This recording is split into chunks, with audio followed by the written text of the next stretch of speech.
Welcome back to the Daily Nugget, daily property insights, one topic, 20 minutes or less, 7 days a week. Myself, Lawrence Lotze, today joined by Andrew Armstrong, a mortgage specialist and a fellow property investor. And AJ, the question to you today is construction lending. If I'm looking to construct a new family home or maybe even a minor development, what's my options around getting the lending for that construction? Yeah, okay. Well, again, lots of this going on at the moment. It's a bit all over the show in terms of what you're hearing out in the market, that everyone's developing a house, everyone's trying to knock down something and build up something else, and then supply chain issues. But let's assume that that's all not a problem. It is a straightforward process, but can take a bit of time. As I mentioned earlier, that we want to know what you can afford based on a future position, or the bank does specifically. So we will work through that with you, find out what you own, what you owe, and go, hey, look, bank, this is where you're at. This is where the client's at. They want to buy the section. They want to build this new house on it. And can they afford it now? Can they afford it once it's completed? And then it's just a matter of getting all your plans, all your construction consents, your costings, typically a fixed price contract. And then lastly, getting a value that ties it all together. That shows, hey, we've paid $1 million for the section, we've paid $1 million for the build, and the property's going to be worth, at least $2 million, if not 2.2, once it's all done in a couple of years. So we've reached.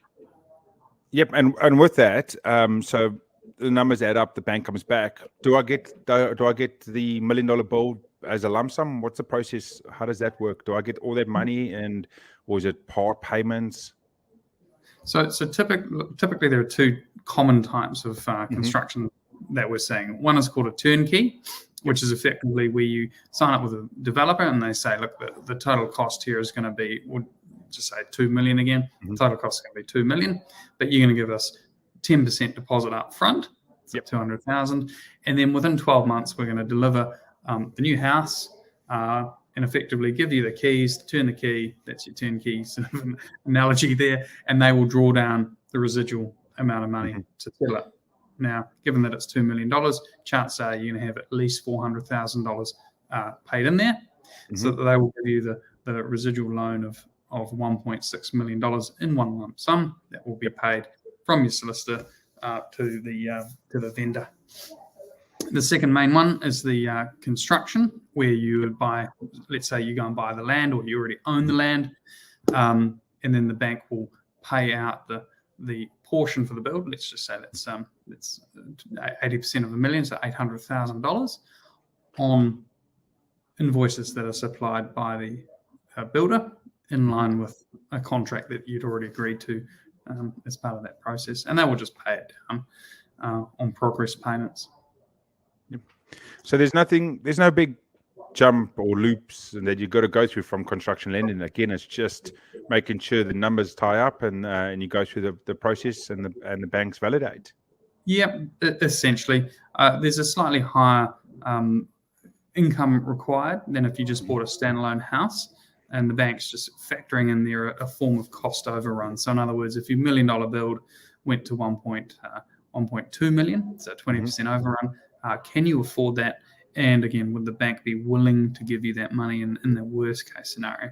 Again, we don't really want to go down that path because it's not good, but it is generally factored in as part of that process.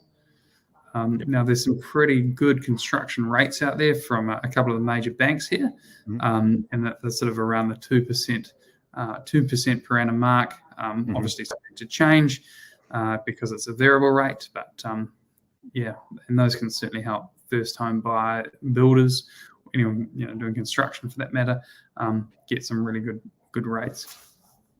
Awesome. Thanks so much for that, AJ. And as always, anyone that's having a watch or listen today, if you have any questions for myself or AJ, just fire through. You'll find the details in the description.